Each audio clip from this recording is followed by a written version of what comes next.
Nous sommes actuellement réunis à Dakar, donc tous les pays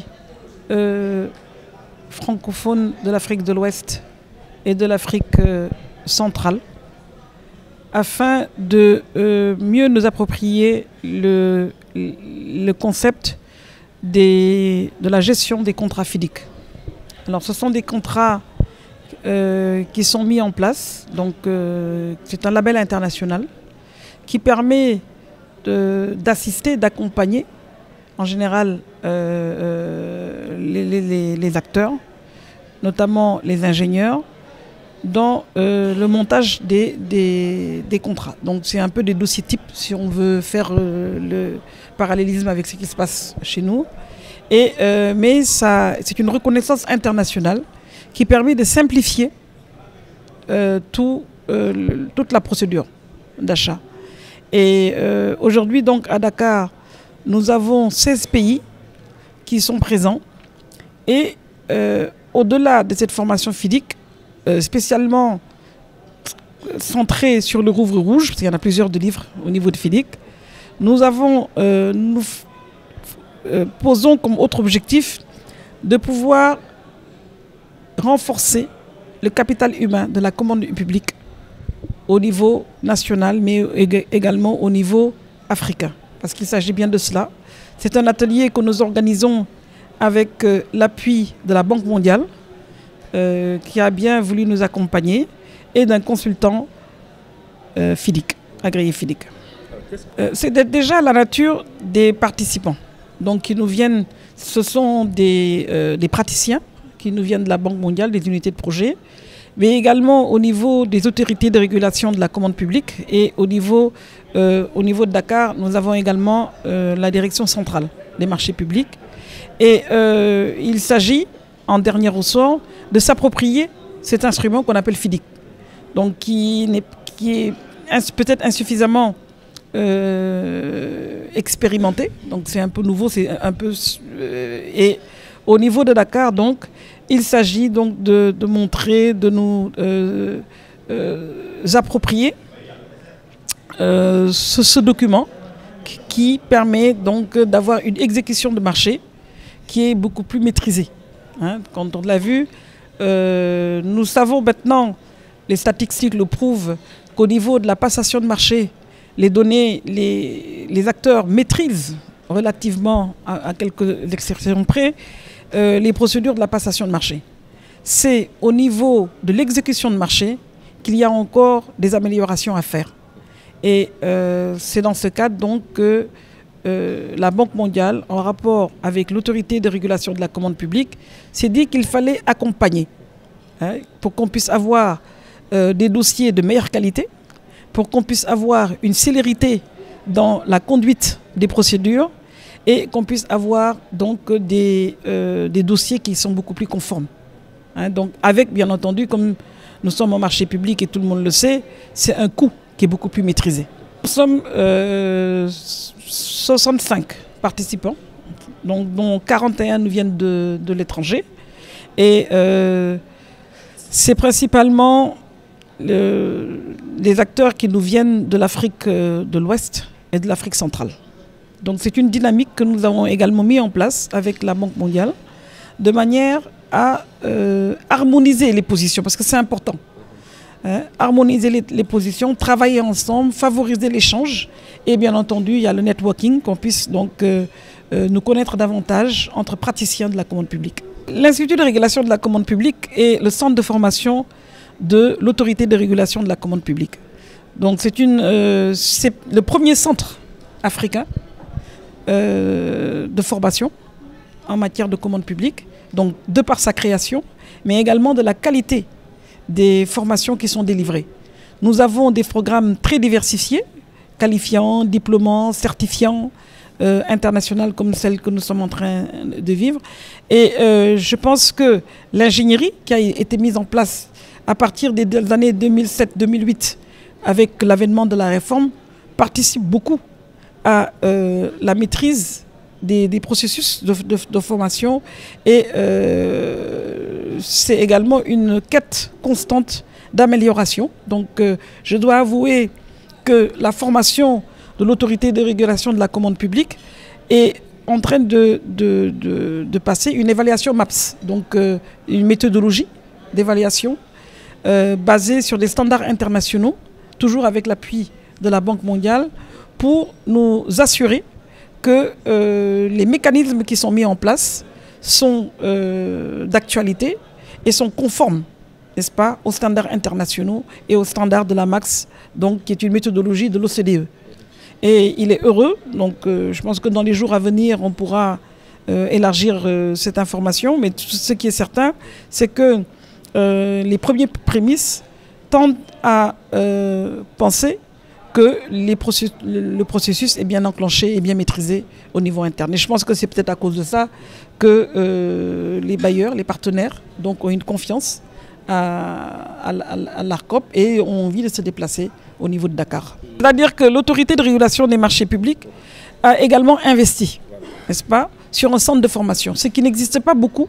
Hein. Donc il y a certains pays qui ont commencé à mettre en place des dispositifs identiques, mais l'ARCOP a très tôt senti qu'il était important d'investir sur un environnement propice aux apprentissages et aux compétences.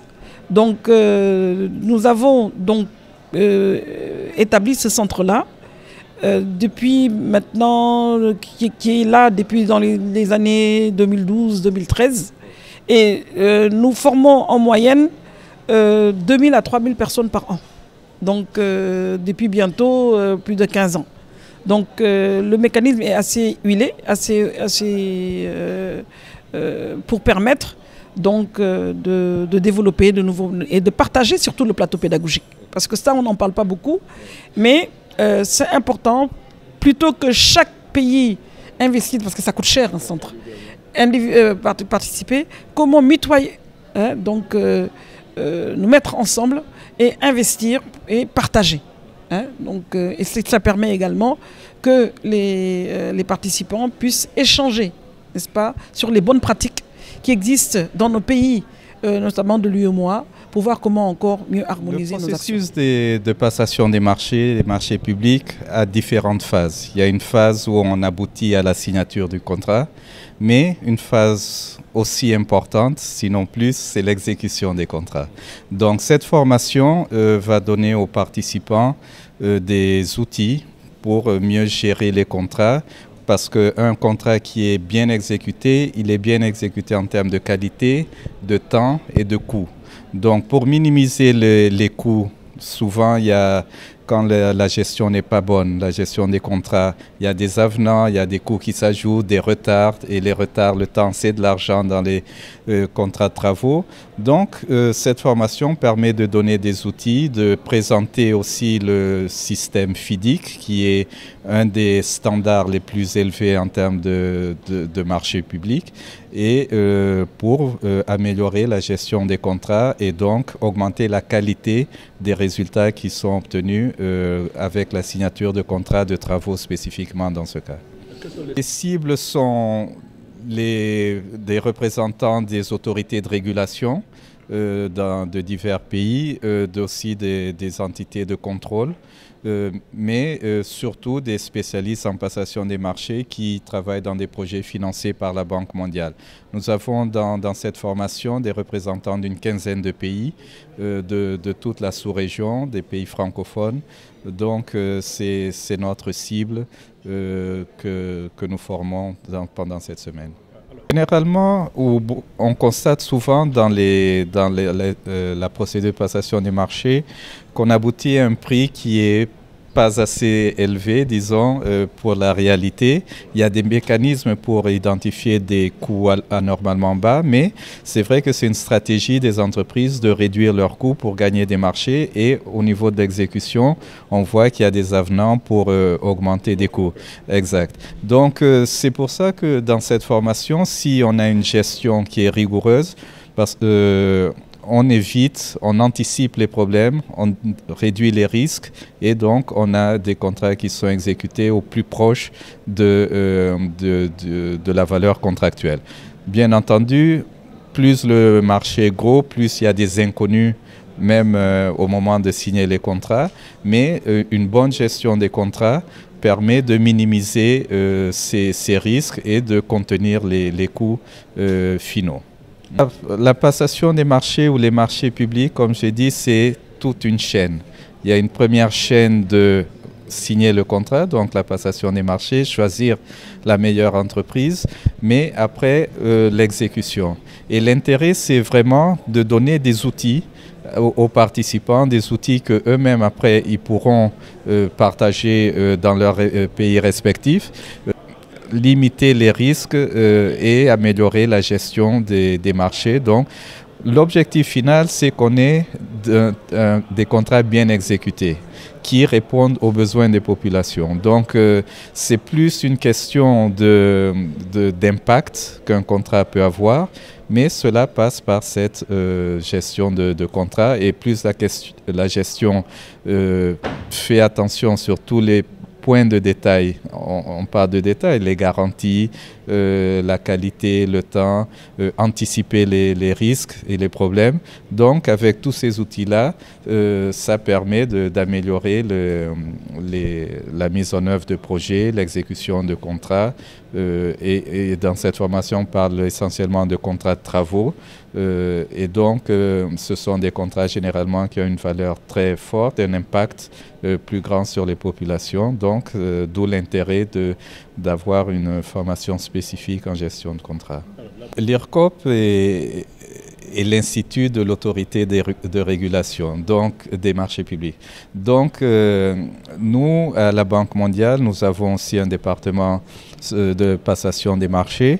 On travaille avec l'ARCOP, donc l'autorité au niveau des réformes des marchés publics. On a un rôle de conseiller, on échange et aussi ayant un institut qui est dédié spécifiquement à la question des marchés publics, c'est presque tout naturellement qu'on a ce partenariat pour des formations sur des aspects spécifiques liés à la passation des marchés, comme c'est le cas de la gestion de contrats. L'intérêt de cette formation, à mon sens, c'est de permettre aux acheteurs publics, parce que c'est l'essentiel de mon public aujourd'hui, permettre de transmettre les bonnes pratiques, notamment celles qui sont issues des contrats FIDIC en matière de gestion de projet, pour que les deniers publics et les financements, lorsque les projets font l'objet de financement, soient bien utilisés, le mieux utilisés possible, en évitant les pertes, en permettant de délivrer les projets dans les délais et selon les standards de qualité requis. Je crois que ça a suscité beaucoup d'intérêt, les gens participent beaucoup. Et j'en suis très heureux parce que pour moi, une formation réussie, c'est une formation dans laquelle on échange. Je pense que la formation est un endroit de partage, de connaissances, mais également d'expérience. Et que ce qui fait la richesse d'une formation, c'est lorsque tout le monde contribue à ce partage d'expérience et de connaissances. Et je dois dire que là, le partage est assez intense. Beaucoup de gens prennent la parole, posent des questions, partagent leurs expériences et surtout de leur point de vue, c'est-à-dire du point de vue de leur expérience personnel, ce qui, à mon sens, contribue à enrichir le débat. Et comme beaucoup des personnes présentes dans la salle ont à peu près le même type d'expérience sur le même type de contrat, ça permet de confronter les expériences, les points de vue, et je crois d'enrichir la formation. Absolument, je crois que c'est l'un de mes objectifs, en tout cas c'est l'un des objectifs que je me suis fixé, c'est de fournir le maximum d'outils possibles à tous les stades d'ailleurs des opérations de construction. C'est-à-dire dans la négociation, on a vu hier tout ce qui concerne la négociation du contrat, la rédaction du contrat, sa négociation, sa formation. Aujourd'hui, on est en train de commencer à regarder les conditions générales et tout ce qui concerne l'exécution du contrat. Et puis, on parlera jeudi et vendredi de tout ce qui concerne le règlement des différends. Il y a tous ces stades, j'essaye de livrer au maximum de conseils pratiques et j'espère d'outils utiles pour permettre la meilleure gestion des projets.